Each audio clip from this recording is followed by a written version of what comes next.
Is everyone ready? Because this time on Rocket Punch, we look at the Fate Mill Die! Hey guys, I want to introduce you to one of my favorite TTRPG tools known to mankind, the Fate Mill Die. Yes, this die never leaves this tray, ever.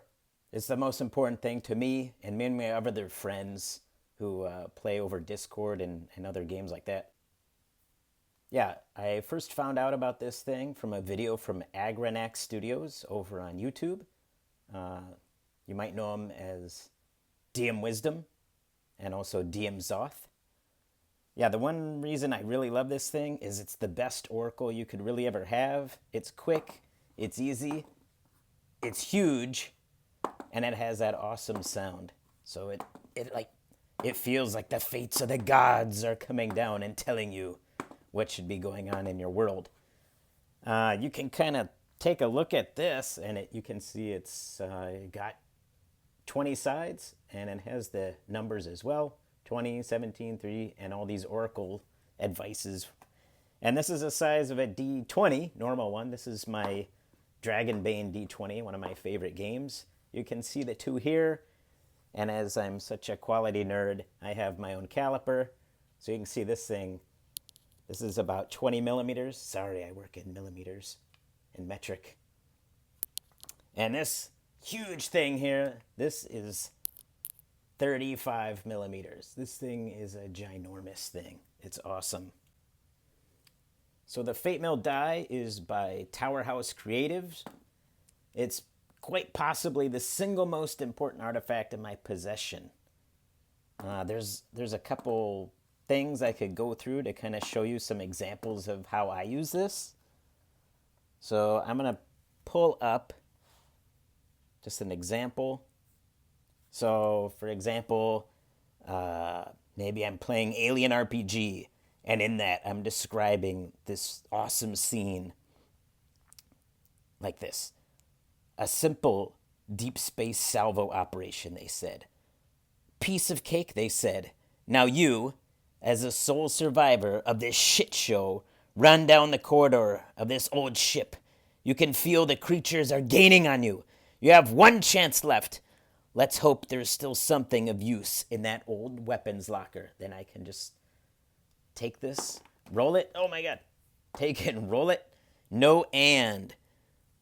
So, as you come to this weapons locker, you're trying to bypass the door security, and you break your access card. So not only do you not gain access, but you break your access card with no and.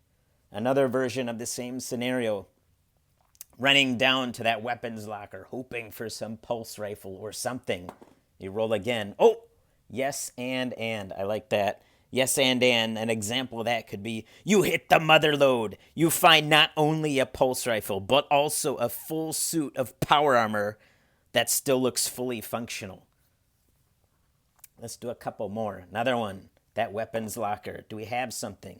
Yes and. So not as good, but still good. You find that pulse rifle and a duffel bag full of clips. That's going to help you out. Another one? No. Okay, there we go. Some no's. No. You find the weapons locker. You get inside, but oh no, the place has already been picked through by scavengers. That's no good. No but. Maybe no but. The lockers look just big enough to hide in. There's no weapons or anything that you can see in this area, but the locker, you might be able to get in there. And maybe the aliens can't find you. Or legally nondescript alien creatures. Let's see if there's anything else I can pull up. Yes, so maybe yes, the place looks picked over, but you see a single pulse rifle still in the rack. Let's go one more if I don't get a double. We already saw yes and. Yes and we saw. Yes but. Yes but, yes. Yes but, we haven't done that. You find a weapon, but no spare clips. So better make sure every shot counts. You have the weapon, but nothing else.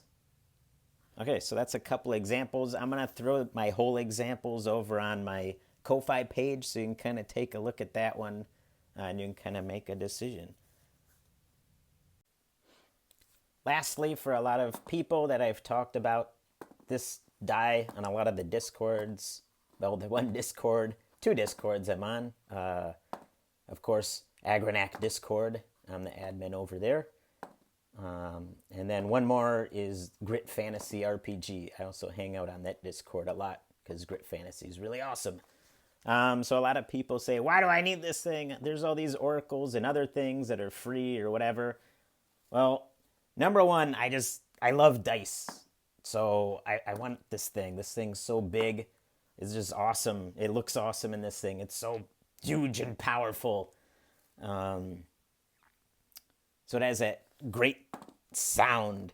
Thud, thud, thud. As you're rolling it. But not only that, it has a nice weight to it. It fits in your palm really well. I mean, look at the difference. It's amazing. It's awesome. Yeah, and you can when I'm playing over Discord mostly, unfortunately, no live plays, unfortunately, not anymore. Like all my buddies, we all have these. And whenever we roll it, let's see what the fate die says. I mean, yeah, I could hide that, but I like saying that. I just like everyone gets excited. Oh, what's happening? Because I don't know what's gonna happen either as the GM. I just get to roll that and like my examples. I have no idea. Is that weapons locker? Is there stuff in there? I don't like prepping. I'm super lazy. I barely prep stuff as little as I can. So I'm just there's a weapon locker here. I don't know. Is there stuff in there? And then the players, do I have a pulse rifle in there? I roll it again. Maybe. Yes, I don't know. Maybes are kind of hard, but maybe but. So you find a pulse rifle, but it looks like it's going to need some repairs. So you do find one, but something's up with it. So with a maybe, we all struggle with those. So the maybes, usually I add maybe it's another roll. So you might have to roll one of your skills to see if it's repairable or something. Or maybe it's just you're at a stalemate. You're going to have to think of something else. Maybe you have this person in handcuffs or bindings of some kind in a fantasy game, and you just, maybe you hit and you're just maybe, just completely maybe. Is this guy going to spill the beans? And you're maybe. You're I don't know what to say as the GM. So it's kind of okay, you're at a stalemate. He's not going to tell you anything. But maybe if you can think of another way to get the information out of him, we can roll it again or let you roll a skill or something. Or if it's cool enough, just let you do it. So maybe it's he's not going to break or anything.